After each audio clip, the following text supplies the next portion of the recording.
How's it going? It's Charlie Pete. Welcome back to my channel. So today we're going to be talking about sold. My sold listings, what sells fast, what are good stuff to sell right now, is men's clothing even good to sell? We're answering all those questions today, so stay tuned. So if you're a beginner reseller and you are wanting to know what sells in general, or if you're like a older reseller who's been in the game for a while and just wants to get some fresh ideas, then hopefully you're going to watch this and you're going to get educated on some good stuff. So before I even go into any of the solds, I want to talk about what sells fast and what fast actually means.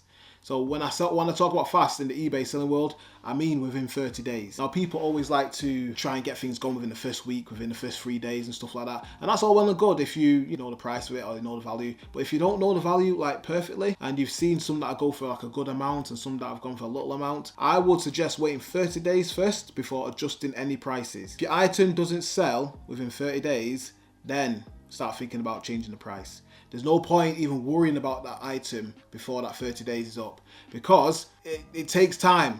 It takes time for it to get shown. It takes time for it to, get the actual watches going and all that kind of stuff. And sometimes your price might be completely wrong. But if you start messing about with the prices beforehand, you start getting a bit emotional about items. And when you get emotional about items, you start trying to get rid of them too quick, or you start holding on to prices too hard, and all that kind of stuff happens. And it basically just takes the fun out of it.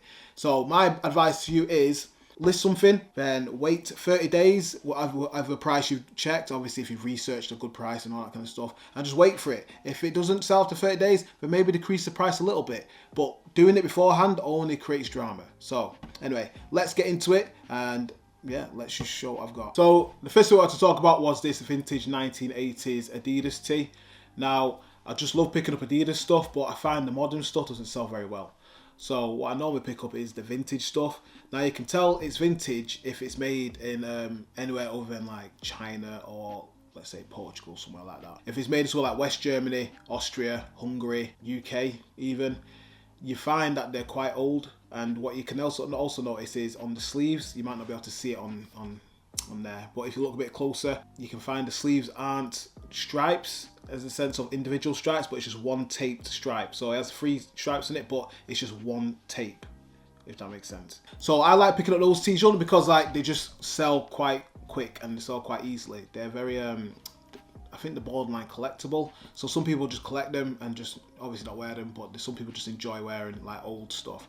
And normally like a polyester kind of like, like a football shirt kind of feels to them. So this one in particular went to Slovakia. So I was quite surprised with that one. They paid some good postage to get it over there. So yeah, I know it's only like £20, but I just like those kind of sales because they come quick and they're just nice, you know what I mean? So when I'm picking up this kind of stuff, and this goes for all my items, I tend to go for sizes which are above small. So medium, large, extra large, 2XL.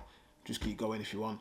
I just kind of find that they sell a lot quicker and they just seem to be more in demand. So the next thing is this Fred Perry track top. Now these track tops are just sick. I just love it. It's just all about that English casuals, like the football scene kind of style. Now what I find with Fred Perry is the polo shirts are very saturated. So normally, so let's say you list a Fred Perry polo shirt, you'll end up getting about 2,000-3,000 views within the first week. You'll have maybe 20-30 watches on it, but it just won't sell. And you'll be sitting there stressing like, why ain't it selling? Because the market has so many of these polo shirts, it's very hard to sell them. So if you have got a few, you can sell them, but you'll be waiting a while to sell them. So these track tops though, they're very far and few between. When you do sell them, they always sell for a good price, but there's just a big demand for them. I just love selling these Fred Perry track tops. I mean, the colour of it as well is just like magnifique, as you say in French.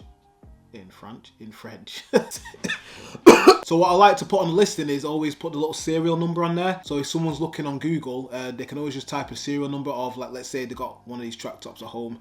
You can just type their little serial number in Google and it'll normally pop up which one that is. And sometimes it does pop up the eBay listing as well if it's obviously listed correctly. And then they can come straight through, pick up your one, and it's just happy days, isn't it? But this one stayed local. Obviously some boys are getting ready for out of lockdown away days. Now the next one I want to talk about is this Glover Roll Duffle coat. This thing is an absolute banger. I picked this up about 2 weeks ago. It's getting warmer, but people still need the drip. You know what I mean? This duffel coat is absolutely banging. It was made in England. It's just, everything's good about it. You know, it's just your classic original duffel coat. I always like to add like the material of it. So this one in particular was wool. I like to always put where it was made as well. Americans and different countries, you always like to find these classic English coats which are genuinely made in England as well. So Gloverall is one of those brands which they stayed in England. It's just really nice and easy sell. So this one obviously sold for £75. It actually went to a dude in America, so he paid like another £20 on top just to get it sold over there. Next up is this Barber jacket. So this is the Berwick Endurance style. So I always like to look on the labels again. You can tell that there's a female. I always look at the labels, always try and find the model numbers, all that kind of stuff. So this is the Berwick Green Endurance. I'm guessing it's just meant to be for a long day out shooting or whatever. In the keywords, you can notice I've said shooting jacket. When you're looking at jackets, there's certain types. Obviously, shooting jackets, they always have these typical things that are on them. And all these other shooting jackets, the most typical thing you can look for is the big pockets at the front. The reason why they have those big pockets is so they can just slip the shotgun shell straight into them whilst on the road shooting at whatever. So whenever I see a jacket like that, whether it's like a Musto jacket or this one or any other ones, if I do see the big pockets and it's got the folded material at the back, then I always put shooting or a hunting jacket. Those keywords, they're always being looked for on eBay. So it adds a little bit more money on top of it as well. Up next is this vintage Levi's denim jacket. These just get mass produced like a lot. So when I do look for these jackets, I always try and find something very special about them. And in this case, this was one that was made in USA, so it was like real vintage. And it's a 70500 series. What you notice about these ones is they don't have any pockets on the front. 70500s tend to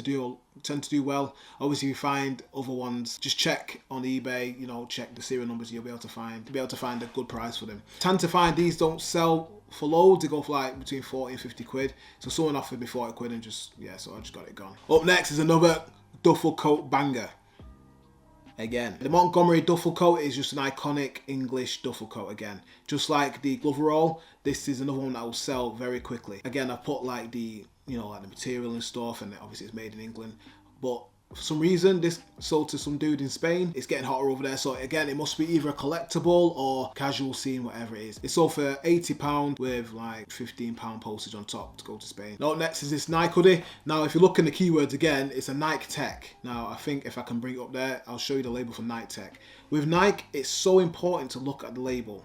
If you ever see this label, it's more than likely going to sell for very good money. If you get a tracksuit with that label, even better. People can get confused with Nike and stuff. They always look at the grey tags and think it's something or whatever, but a lot of the grey ones are mass produced, all of them are mass produced, but these Nike Tech ones seem to have way better materials, way better quality. The style is a lot better. It's just designed to be like their designer end of Nike, if that makes sense. So it's always worth just going through Vinted, going through Spark, and someone's wrote Nike something and not actually gone and elaborated on what it actually is.